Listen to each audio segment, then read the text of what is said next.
The Prentice Allsup Heating and Air Coaches Corner, fueled by Donut Country and McDonald's Murfreesboro on FM 101.9 and AM 1450 Murfreesboro, FM 100.5 Smyrna, and streaming at WGNSSports.com. We are back on the Coaches Show, brought to you by State Farm agents Andy Womack, Dana Womack, Celeste Middleton, Ron Reeves, and Emerson Williams. Like a good neighbor, State Farm is there.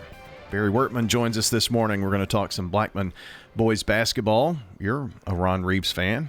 Ron Reeves a great dude, isn't he? Ron Reeves is a big-time dude. I love him. Yeah. Of course, his son played for us and just such a great supporter of high school athletics and great family. You know, he always – we have great conversations. Every now and then he'll bring dinner, to one of the games, especially tournament time, for us. And, it's good to have those kinds of folks. Barry, there aren't that many people who are just fans, period, anymore. Yeah, you're right. The basketball junkies that go to all the games, those days, that's not what it used to be. But he's sure one of them, and he's my State Farm agent. See, I'm a State Farm agent too. Takes good care of me. You go some places and there are mainstays, and I look at your bench and I see your assistant coaches, your uncle. I mean, everybody who has just been there. You expect to see those people at Blackman boys games. Yeah. I think that continuity for our program is very important in any program. So that's good, and we got some good loyal fans and teachers that come to all the games, and so that's awesome for our program. I even remember your principal, working the scorer's table, back in the day. So, and got great support there too with maybe the just really solid folks who were there to back you up, at administration. They really are. Coach, 7-1 on the season. Great season going so far, and I think the only loss was Independence, and was it 2 overtimes? 2 overtime loss, 8-point lead with 1:42 to go. And we got a really nice team. Yeah. I love our team. It's a team that plays well together and shares it and has fun. And we might be as good defensively as we've been in a while. So we bring a lot of pieces. Got a great backcourt. So really nice team. But that Independence loss, I've never been a big believer that you learn things from losses and those type of things. But I'll say this, boy, our team left there. It was a high-level basketball game, double overtime between 2 really good teams that were playing at a high level. And that's something our team is, from the film session, we watched it every possession of it. We just grew from it.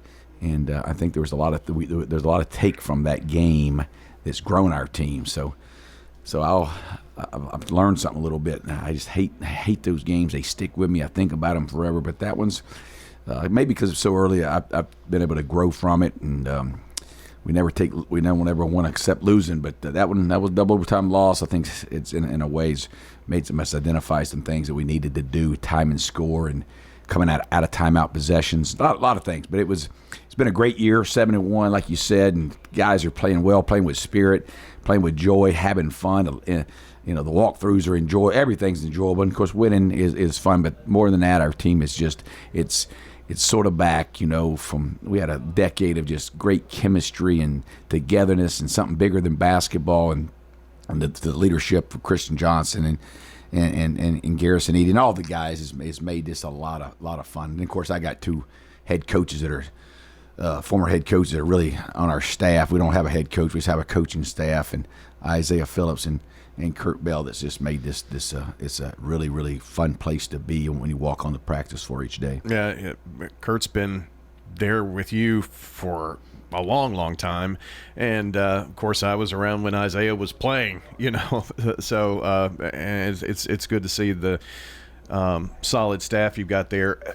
We did see you guys play Brentwood, and, boy, Brentwood's got a really good basketball team too. I mean, you're Independence, Brentwood, there are others, but these are teams that have just as good of a shot as anybody else of playing in the Murphy Center. We've had an unbelievable schedule. We always try to play Bruce Stewart was so good to me about 30 years ago, and when he spent a lot of time just visiting with me. And one of the things talking about is the importance of putting together a schedule.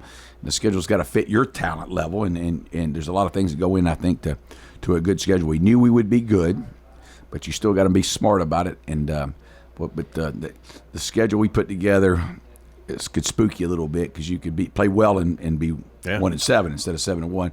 But I thought that our games against Centennial and Independence and Beach and Brentwood and those are just high quality basketball teams, all state tournament caliber teams. And then the Father Ryan Field after Christmas is really good, and you come back and you get Stewart's Creek and Laverne. So it's a nice test to our team. I did feel like if things didn't go well in the spring when I built the schedule, our team could handle it. But I thought that last year, and we got knocked back a little bit. So you really got to schedule is important. And I think it's helped us to this point. We'll see what it does moving forward. It's interesting that you mentioned last year because there were frustrations along the way, I think, but it's this same group of guys that seem to have learned from those tough times this year, and it's helped in this team's growth, hasn't it? Yeah. Well, nobody can overcome the multiple injuries, and I thought that hurt us last year, but we made a decision early January to go with some younger guys, and that's never easy for your chemistry, but we're getting a return on that investment with that, and these guys have really grown, and so you have to think about you have to look down the road a little bit as a head coach. Well, we've always tried to reward older guys that stayed in the program. And it's hard to beat out older guys because right. And for the most part we've been able to be old, and last year we just had to make a decision there, and it's never fun, never easy. Sure. You don't want that, but that sometimes you got to do what's best for the program. And I thought that's great. That helped grow our team, and we won a district championship and beat the top 5 team in the state twice in about 11 days in Siegel, and won a district championship and that's a tougher year for you. That's right. It was fun. Got to 20 wins, and that's important to us. And so I thought all that led into a really nice spring in the weight room and a confidence. And so we got a nice team. That doesn't necessarily mean it'll go forward. Basketball is a challenging deal because you play Tuesday, Friday, maybe a Saturday. So it's a challenging deal to keep your team sharp and on edge, and that's what we're going to try to attempt to do with Team 25. You can see Barry Wortman's with us this morning, Blackman boys basketball coach. I'm going to pick one of your guys, for instance, Flowers. Playing with so much more confidence, it seems, this year. Not that he wasn't a confident player, but it's just at another level. Well, Braden's a really good basketball player. He does so many things that you don't identify. We don't have a lot of dribblers. Garrison, him, and Braden takes good care of the ball, escapes with it. We ask him to do a lot of things, and I thought he did a lot of those things last year as a sophomore. That's really challenging to do, and you're seeing him improve and get better. One thing he's done is gotten stronger. He's added some things to his game. He's a basketball junkie, as I've said before. His dad's a coach, and he's grown up in the game. He has a lot of instincts and intangibles that make his game really unique. But he's always been a really good shooter. He's a little bit streaky, but he's always been a really good shooter. He's always been a nice, especially when the floor is broken on the break. He's a great passer. He's become a sneaky good on-ball defender. So he's good. But we're really big on getting really good shots. If we can't score it early in the first 6 in transition, we're a team that we'd love to shoot it on two ball reversals. But when you're playing the Beaches and the Brentwoods and the Centennials, that doesn't always happen. So most teams yield and will take an ill-advised. I'd say most teams. Some teams will yield and take an ill-advised, and it'll lead to bad possessions. And we're just our guys are too mentally tough, and shooting's not an equal opportunity employer in our program. We want the best shooters to shoot it, the best screeners to screen, the best post feeders to post feed.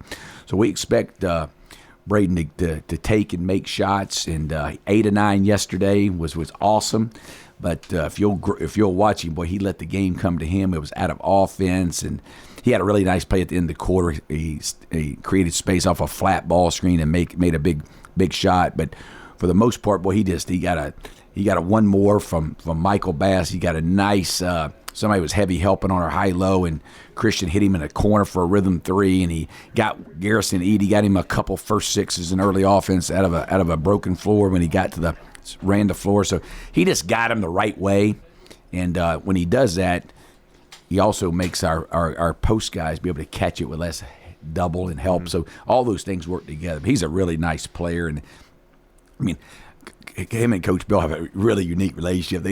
He enjoys being dinged, and he'll ding right back. And we were watching a little tape yesterday, and I don't know. He's a fun young man to be around. All of our guys are, but it's good to see him play, because our program's not for everybody, but there's a lot of stress and challenges, and we want guys to play at the full extent of their potential, and he's one that I think has a high ceiling. So we challenge him. We challenge those guys to play with purpose and play the right way, and we make it a little bit uncomfortable at times in the film room and practice, and a guy like him that loves basketball, he responds. So it's fun to see. Yeah.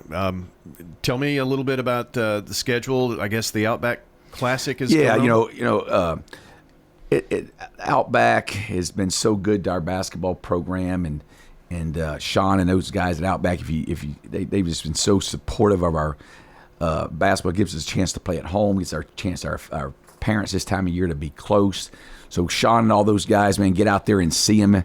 They've been phenomenal, it's just a great place to eat, as we all know here in town. And then Christy Covington, her crew have helped so much run that tournament. Our cheerleading advisor, her parents, and her support staff with the things that make the tournament run so smoothly. And it's just a great field. We try to make it really good for our parents and those type of things. Today we have at 11 o'clock, Fayette Ware plays Shelbyville. Fayette Ware is a really nice team out of West Tennessee, and Shelbyville is really a talented team on the come. And then we play Cascade, a really scrappy, good Cascade team, coached by a really, really good coach, and Chris Lawson at 2 o'clock, and then a really good Webb team and a talented Kirkwood team. Two really good teams at 3:30 to finish it up. So 3 really nice games today, and we're excited about people coming out and seeing us. Yeah, then you'll have a little break for Christmas, and then you're somewhere after Christmas. Yeah, we break. I think we break for 2 days, and then we'll come back on Christmas night. We don't typically practice on Christmas night. We always do if we play the 26th, or we'll practice Christmas night, and then 26, 27, and 28, a great field at Father Ryan. Father Ryan, don't know if we'll catch them. Depends on how he shakes out in the tournament, but a really nice opening game with Brentwood again, who's a really nice team, and we played one of our better games of the year to beat them earlier, so we know we'll have their full attention, and so that'll be fun. So we're excited about the Father Ryan. Yeah, looking forward to seeing the Blaze. And Barry, I guess the tournament will be over just in time maybe to see a little football tonight, Tennessee. Yeah, absolutely. We when we scheduled that, we didn't have a crystal ball, but we did know that people wanted to get out, so we tried to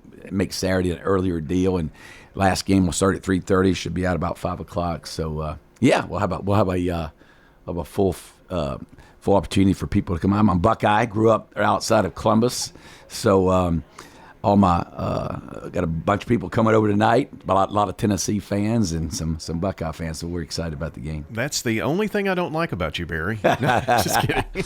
I don't really have a dog in that hunt, but should be a fun game. I know a mutual friend of ours. I think he has only orange in his repertoire. Stephen Crutchfield. Yeah. I'll tell you what. Stephen Crutchfield is obviously a great football player at Laverne, tight end. He transitioned to tackle, and just a great player. You were at Laverne then when he was there. Yeah, and he played for me, and just a unbelievable. And I've been so fortunate to have so many former players that have been a part of my life. And Steven's probably one of the closest guys. I've had a good relationship for 20 years. We talk 2 or 3 times a week. But it's a funny story. Steven bleeds orange. He's a big basketball, football, baseball. He doesn't miss a game. So anyway, my mom lives about 15 miles from the stadium there. She's a Tennessee girl, loves Tennessee, but 54 years in Ohio, she's become a big Buckeye. And so anyway, Steven, my mom offered for Steven to save a little money to stay at our house last night. So her and Steven were talking. I was sort of listening on the conversation, and she says, Steven, she said, you come up. I've got a little heater fan for you. I got waffle and eggs chicken and waffles in the morning. And you like blueberries? And he's like, well, Miss Wortman, you don't have to do all that. She says, Steven, we're going to treat you and beat you. So I've never seen Stephen Crutchfield stymied, but he was taken aback. I bet. Did he decide to stay? Well, I think he's end up staying in Columbus. But, to see Stephen Crutchfield on his heels. Now, he did mumble something about he's already got his plane tickets for the Rose Bowl next week. So he recovered. But I love to see Stephen on his heels because that don't happen much. Yeah. Well, I was at Waldron helping out as an EA when he was at Waldron in Laverne. So we go way back. Great family. And it's cool that those relationships, this many years later, continue. Oh, man. Our relationship is special, and a lot of other guys. Reed Pierce, I just told you, is moving to Los Angeles, and we had a good conversation right before he left. So those relationships, and I'm excited about the Garrison Edie's and the Christian Johnsons and our relationship with them as we move past too. And hey, by the way, I never, being a former point guard, Garrison Edie, 11 points, 8 assists, 2 steals, 1 turnover yesterday. What a 4 games, and a big part of getting guys open shots. So. Just a really fun basketball game last night for our team to play so complete. It was awesome. Absolutely. Barry, I could talk to you all day. Appreciate you coming in. Hope you have a Merry Christmas and a Happy New Year, and we'll see you at the gym soon. Okay, thank you, and Merry Christmas. Appreciate all for their support of Blackman basketball. Absolutely. Barry Wortman joining us this morning on the Coach's Show, brought to you by Ideas Tees. They'll be happy to help you fulfill your imprinted apparel, embroidery, and advertising specialty needs. Find out more at ideastees.com. Here's your Little Caesar slices and sticks, half Italian cheese sticks, half pepperoni pizza.